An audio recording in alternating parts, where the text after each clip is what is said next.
Here's a little video about how you install the double ball strings on a Steinberger headless bass. Hi, I'm Kevin. This is my Steinberger Spirit XT2DB headless bass, and I've seen a lot of these in YouTube videos, and I always hear comments about how you put the strings in, how you tune the strings, and I always hear all kinds of outlandish answers about how it works. So I'm going to show everybody how it works.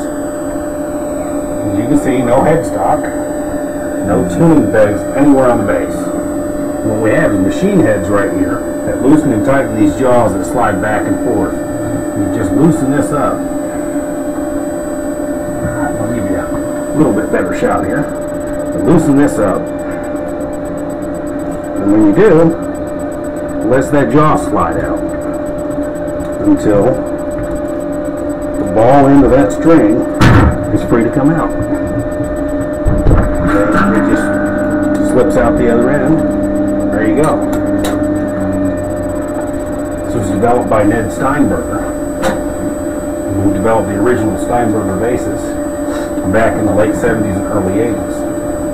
The great thing about these is not only does it make it very fast, very easy to change the strings, but also because the strings don't wrap around the tuning pegs. There's not a lot of settling and stretching like there are on standard tuning. You can see here on my acoustic guitar with the pegs on it. Those strings wrap around there and they settle in quite a bit. And they actually stretch more because they're bent. With a direct tuning system like this, there's not a lot of stretching like that. And once I have these on and have them in tune, in the next week, I'll probably have to tune maybe 3 more times. And that'll be about it.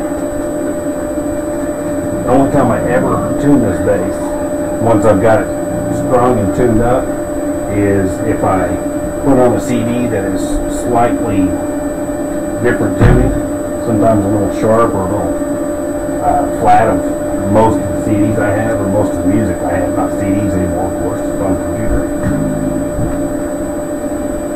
But sometimes you'll find one where the tuning is just a hair off of everything else, and that's about the only time I ever tune this bass. Otherwise, it stays in tune. I can tune all my other instruments up to it and always be dead on accurate. And that right there is how long it takes to take off 3 old strings and put on 4 new strings. And all you have to do is get it tuned up.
That's how long it takes right there.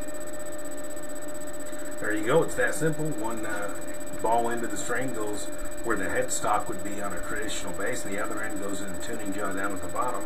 And it's a direct pull system that pulls the string straight out, so there's no bending, no settling. It stays in tune very well, and it's very fast and easy to replace the strings. And I don't think I'll ever buy a bass that doesn't have that tuning system again, because it's just so much easier to use and it stays in tune so much better.